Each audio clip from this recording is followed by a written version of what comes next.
राधे राधे। जय श्री कृष्णा। प्रिय भक्तों, आप सभी भक्तों का आपके अपने YouTube चैनल अंश भक्ति पर हार्दिक स्वागत है। आज हम श्रवण करेंगे ज्येष्ठ मास की आगे की कथा का। ज्येष्ठ मास में भगवान विष्णु के वामन अवतार का पूजन किया जाता है, इसीलिए आज से हम भगवान विष्णु के वामन अवतार की कथा का श्रवण करेंगे। बोलिए ओम नमो भगवते वासुदेवाय नमः। सुमेरु पर्वत के एक ऊंचे शिखर पर महर्षि कश्यप का आश्रम था। चारों ओर हरे भरे वृक्ष, लताओं के सुंदर कुंज, खिले अधखिले रंग बिरंगे अनेक प्रकार के सुगंधित पुष्प और उन पर मंडराते हुए भौरों के गुज्जार तथा नाना प्रकार के पक्षियों के कलरव से वह शोभायमान था। सामने ही वेग से बहते हुए झरने की धवल धारा हर हर हर हर की आकाश भेदी ध्वनि से प्रकृति के अणु अणु में भगवत प्रेम का संचार कर रही थी। सर्वत्र शांति थी। अपने शांतिमय कुटीर में पवित्र आसन पर स्वाभाविक सिद्धासन में बैठकर महर्षि कश्यप भगवत चिंतन में तल्लीन थे। न उनके सामने जगत की विभिन्नताएं थी, न जगत था। एकमात्र रसमय आनंदमय ज्ञान स्वरूप सर्वत्र और सर्वत्र के परे विराजमान अनुभव रूप भगवान श्याम सुंदर ही उनके हृदय मंदिर में विहार कर रहे थे और महर्षि कश्यप सब कुछ भूलकर उनके स्वरूप और लीला की अभेदानुभूति में ही मग्न थे। न जाने कितना समय बीत गया। ऐसी स्थिति में युग के युग एक क्षण की भांति बीत जाते हैं। मध्याह्न संध्या के अवसर पर प्रतिदिन की भांति ध्यान टूटा। धीरे धीरे शरीर और जगत का स्मरण आया। पर्वत, वृक्ष, नदी, आश्रम और अदिति एक एक करके सभी सामने आए, परंतु सबकी स्मृति आने पर भी वे भगवान को नहीं भूले, बल्कि वे सबको भगवान की लीला समझ रहे थे। यह जगत तभी तक भगवान को भुलाने में समर्थ होता है जब तक इसके भगवत संबंध का बोध नहीं होता। जब यह बात समझ में आ जाती है कि यह सब भगवान का है या सब भगवान है, तब इस जगत की सभी चीजें भगवान की याद दिलाती है। महर्षि कश्यप सभी वस्तुओं को देख देख कर मुग्ध हो रहे थे। आज एकाएक भगवत प्रेरणा हुई कि अदिति के आश्रम पर चले। भगवान की इस लीला का रस लेने के लिए वे तुरंत चल पड़े। मार्ग में उछलते हुए हिरण, कूदते हुए मयूर, चहकते हुए पक्षी और गरजते हुए सांवले बादलों को देख देख कर भगवत प्रेम में मस्त होते जाते थे। अदिति का आश्रम इतना जल्दी आ गया कि वे देखकर आश्चर्यचकित हो गए। अदिति ने बड़ी तत्परता से अगवानी की चरणों में साष्टांग दंडवत करने के पश्चात पवित्र आसन पर बैठकर उनके चरण पखारे। चरना अमृत लेकर उसने अपने आश्रम का अभिषेक किया। फिर विधि पूर्वक षडोपचार पूजा करके हाथ जोड़कर सामने बैठ गई, मानो किसी आज्ञा की प्रतीक्षा में हो। कश्यप ने देखा सब व्यवहार पूर्ववत सप्रेम और सविधि होने पर भी आज अदिति कुछ उदास है। इसके मन में कोई चिंता अवश्य आ गई है। सोचने लगे, क्या वह किसी अतिथि अभ्यागत का सत्कार नहीं कर सकी है अथवा किसी याचक को कुछ देने के लिए प्रतिज्ञा करके नहीं दे सकी है, परंतु यह तो इसके लिए असंभव है। किसी का तिरस्कार तो इससे हो ही नहीं सकता। तब इसकी चिंता का क्या कारण है? महर्षि कश्यप स्वयं चिंतित हो गए। थोड़ी ही देर मानो उनके हृदय में किसी ने कहा, माता केवल पुत्र के कष्ट से ही चिंतित होती है। उन्होंने योग बल से जान लिया कि इंद्र आदि देवता किस प्रकार स्वर्ग से वंचित हो गए हैं। क्रमशः अदिति के पास इंद्र का आना और अदिति के आश्वासन की बात भी जान ली। अदिति के हृदय में भगवान का अगाध विश्वास देखकर महर्षि कश्यप पुलकित हो गए। उन्होंने सोचा, अदिति तो कुछ कहेगी नहीं, अब इसकी चिंता निवृत्ति का कुछ उपाय होना चाहिए।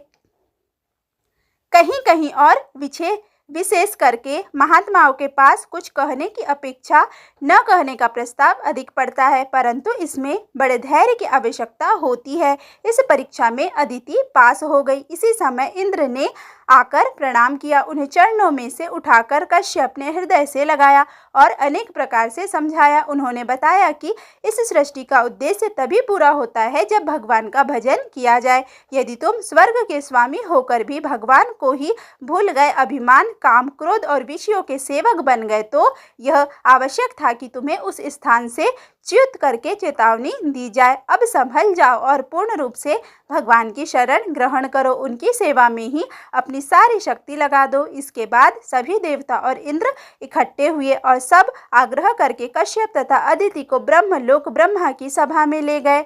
वहां उस समय देवाधिदेव महादेव, संपूर्ण अधिष्ठात देवता एवं मुख्य मुख्य महर्षि उपस्थित थे एवं भगवान की लीला तथा संसार की रक्षा दीक्षा की चर्चा चल रही थी। इन लोगों का यथा योग्य सत्कार हुआ, सब यथा स्थान बैठ गए। जगत की वर्तमान अवस्था का विचार होने लगा। देवताओं ने अपनी विपद गाथा कह सुनाई। बलि के राज्य के कारण दैत्यों की मनमानी बढ़ गई थी। स्वभाव से ही आसुरी संपत्ति युक्त होने के कारण ये महान उपद्रव कर रहे थे। इत्यादि बातें होने के पश्चात सर्वसम्मति से क्षीर सागर के तट पर जाने का निश्चय हुआ। ब्रह्मा, शंकर, कश्यप, अदिति, इंद्र एवं संपूर्ण महर्षि देवता आदि क्षीर सागर के तट पर जाकर एक स्वर से भगवान की स्तुति करने लगे। पुरुष सूक्त को मधुर एवं गंभीर ध्वनि से सारा वायुमंडल मुखरित हो उठा। सबके मन, वाणी, प्राण, शरीर, बुद्धि एवं आत्मा भगवान की प्रार्थना में लग गए। प्रार्थना कभी विफल नहीं जाती, किंतु उसे पूर्ण शक्ति से होना चाहिए। अपने तपोगुण, रजोगुण की समस्त वृत्तियों की प्रवृत्ति सत्वाभिमुख करके भगवान की प्रार्थना में लग जाना चाहिए। जितनी गंभीरता से प्रार्थना के स्वभाव या शब्द निकलेंगे, उतनी ही जल्दी प्रार्थना की पहुंच होती है। आज तमोगुण तथा रजोगुण के अधिदेवता शंकर एवं ब्रह्मा सत्वगुण के उज्ज्वल प्रतीक क्षीर सागर के तट पर एकत्रित हुए हैं। उनके साथ समस्त देवता, महर्षि आदि उन्हें विश्व के इंद्रिय, मन, बुद्धि एवं आत्मा कह सकते हैं। सब के सब एक स्वर से भगवान को पुकार रहे हैं। सर्वत्र होने पर भी भगवान क्षीर सागर में अर्थात सत्व के साम्राज्य में ही निवास करते हैं एवं प्रकट होते हैं। ज्यों ही एकाग्रता हुई और सबको संपूर्ण शक्ति प्रार्थना में लगी कि भगवान प्रकट हो गए। वर्षाकालीन मेघ के समान श्याममल शरीर, पीताम्बर धारण किए हुए शंकर, चक्र, गदा, पद्मधारी भगवान को गरुड़ पर आते हुए देखकर सब के सब आनंद से भर गए। तन बदन की सुध भूल गई, नेत्रों में आंसुओं की धारा, शरीर में रोमा और वाणी में बोलने की शक्ति नहीं। यही सबकी दशा थी। सब निश्चेष्ट थे। भगवान ने अपनी कृपामयी दृष्टि से सब में शक्ति संचार किया।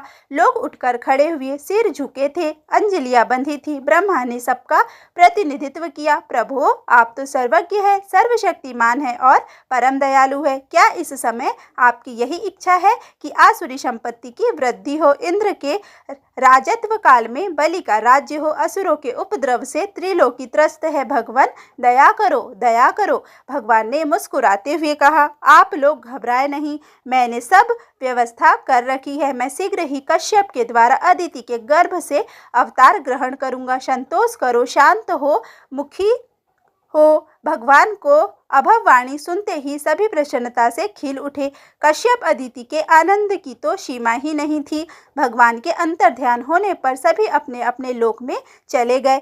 कश्यप अदिति भी अपने आश्रम पर आए। अदिति की प्रसन्नता का वर्णन नहीं किया जा सकता। उसे चिंता थी तो केवल यही कि जिन प्रभु के संकल्प में समस्त विश्व ब्रह्मांड रहते हैं, उनको मैं अपने गर्भ में कैसे वहन कर सकूंगी। फिर सोचती मानो भगवान कह रहे हैं, अरे पगली, तू मेरे गर्भ रहने की चिंता क्यों कर रही है? मैं तुझे भी धारण करूंगा और सारे जगत को भी। कभी कभी उसके मन में यह बात आती कि मैं तो स्वार्थ की पुतली हूँ। मैंने अपने पुत्रों के लिए भगवान से प्रार्थना की, फिर मन में आता कि इसी में तो जगत का हित भी है ना, उनकी इच्छा भी ऐसी ही है। यह बात सोचते ही वह गदगद हो जाती कि भगवान हमारे पुत्र होंगे। वह भगवान की दया और करुणा की बात सोचकर आनंद के समुद्र में डूब जाती। महर्षि कश्यप से आज्ञा लेकर उसने अनेक व्रतों का अनुष्ठान किया। वह सोचती कि मेरे कलुषित हृदय में भगवान कैसे रहेंगे। महर्षि कश्यप कहते, तू तो बावली हो गई है। भगवान जहाँ आते हैं वहाँ सब स्वयं शुद्ध हो जाता है, बस तू उनका नाम रट। अदिति का समय आत्मशुद्धि के नियमों में और भगवान की मधुर प्रतीक्षा में ही बीतता। आखिर एक दिन भगवान उसके गर्भ में आ ही गए। किसी किसी पुराण में ऐसी कथा आती है कि स्वर्ग पर दैत्यों के आधिपत्य और देवताओं की पराजय की समाचार सुनकर अदिति के मातृ हृदय को बड़ा कष्ट पहुंचा। वह उदास रहने लगी। आश्रम के कामकाज भी ठिकाने से न होते। एक दिन जब महर्षि कश्यप उसके आश्रम पर आए तब वहां की दशा देखकर आश्चर्य में पड़ गए। अदिति ने विधि पूर्वक उनकी पूजा की। इस उदासी का कारण पूछने पर अदिति ने सारी बात कह सुनाई और इस आपत्ति के निवारण का उपाय पूछा। महर्षि कश्यप ने पहले तो समझाने की चेष्टा की। उन्होंने कहा, प्रिय, हम लोग आश्रमवासी हैं, हमारा बस यही काम है कि संपूर्ण रूप से भगवान का ही भजन करें। यह सारा संसार भगवान का है। इसके बनाने वाले, रक्षा करने वाले एवं प्रलय करने वाले वही है। वे जो कुछ करते हैं अच्छा ही करते हैं। उनके दरबार में अन्याय के लिए स्थान नहीं। अपनी संतान पर भी भला कोई अत्याचार कर सकता है? हम सब देव दानव आदि उन्हीं की संतान हैं। हमने झूठ मूठ यह संबंध जोड़ रखा है कि यह मेरा पुत्र है, यह मेरा भाई है। यह सब मोह के कारण है। इसे छोड़कर भगवान जो कुछ करते हैं उसी में प्रसन्न रहकर प्रेम पूर्वक भजन करो। महर्षि कश्यप के इस उपदेश का कोई प्रभाव नहीं पड़ा। उसका मातृ हृदय अपने पुत्रों के कल्याण के लिए अकुला उठा। वह उनका चरण पकड़कर रोने लगी। भगवान की ऐसी ही प्रेरणा समझकर उन्होंने पयोव्रत नाम से अनुष्ठान की विधि बनाई और उसी के द्वारा भगवान की आराधना करने की सलाह दी। अदिति बड़ी तत्परता के साथ प्रेम में उससे जुड़ गई। यद्यपि सकाम की अपेक्षा भगवान की निष्काम आराधना ही उत्तम है, तथापि जिनके मन में सांसारिक कामनाएं हैं वे निष्काम आराधना नहीं कर सकते। उन्हें यदि निष्काम भाव का उपदेश किया जाए तो उसमें उनका मन नहीं लगेगा और यदि अपनी आशा पूरी न होने की संभावना से आराधना ही छोड़ दी तब तो सर्वनाश हो जाएगा। ऐसी स्थिति में दो ही उपाय है। यदि कामना नाश की श्रेष्ठता साधक की समझ में आ जाए तब तो वह आराधना करके भगवान से उसके नाश की प्रार्थना करे, नहीं तो अपनी कामनाओं की पूर्ति के लिए भगवान की आराधना करे। उसका कल्याण अवश्य होगा। सर्वसाधारण प्रायः इसी के अधिकारी है। अदिति के हृदय में अटूट विश्वास था, श्रद्धा थी, पूरी तत्परता थी तथा इंद्र का महान संयम। किसी भी साधना के लिए इनकी अनिवार्य आवश्यकता है। वह लग गई, पूर्णतः लग गई। वह फाल्गुन कृष्ण चतुर्दशी युक्त अमावस्या के प्रातः काल उठी। नित्य कृत्य से निवृत्त होकर वराह भगवान की वंदना करके अपने शरीर में मिट्टी लगाई और झरने में विधि पूर्वक स्नान किया। संध्या वंदना आदि करके भगवान की पूजा में लग गई। आवाहन, स्वागत, अर्घ, पाद्य आदि षडोपचार पूजा की अलग अलग विधि अपनाकर सबके मंत्रों का तथा 12 अक्षर मंत्र का उच्चारण किया। खीर आदि दूध के बने पदार्थों का भोग लगाकर भगवान को प्रसाद बांटकर स्वयं बड़े प्रेम से प्रसाद ग्रहण किया। 108 मंत्रों का जप करके श्रद्धा भक्ति से स्तुति करने लगी। प्रभो, आप ही सारे जगत के रक्षक है, आप ही सबके आधार है। भक्त वत्सल भगवान, दया करो, दया करो। स्तुति करते करते गदगद होकर साष्टांग जमीन पर लौट गई। प्रदक्षिणा की, पुष्पांजलि की और विसर्जन करके 2 ब्राह्मणों को भोजन कराया।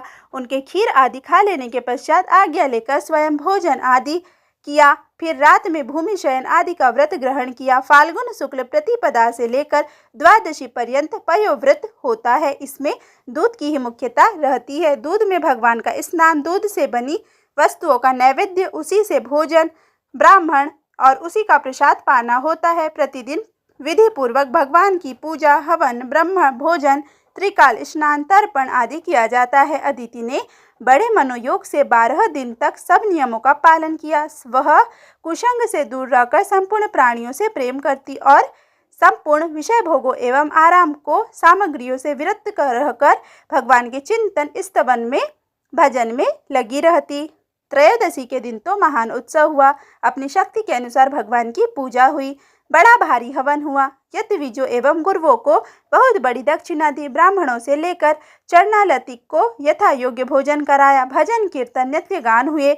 भगवान के स्वरूप, जन्म, कर्म की कथाएं हुई। इन दिनों निरंतर सावधान रहकर बड़ी एकाग्रता से भगवान वासुदेव का चिंतन करती हुई अदिति ने अपना सारा समय पूरा किया। इसी तरह 13वें दिन यह पयोव्रत पूरा हुआ। पूर्णाहुति दिन अदिति को श्रद्धा, भक्ति एवं नियम निष्ठा से प्रसन्न होकर शंख चक्र गदा धारण किए हुए पीताम्बरधारी वर्षाकालीन मेघ के समान श्यामल मुस्कुराते हुए भगवान अदिति के सामने एकाएक प्रकट हो गए। करोड़ों सूर्य के समान प्रकाशमान तथा करोड़ों चंद्रमा के सदृश शीतल भगवान के ज्योतिर्मय रूप को देखकर अदिति आदर के साथ उठकर खड़ी हो गई और फिर श्रद्धा से सिर झुकाकर उनके चरणों में साष्टांग गिर गई, बेशुद्ध हो गई।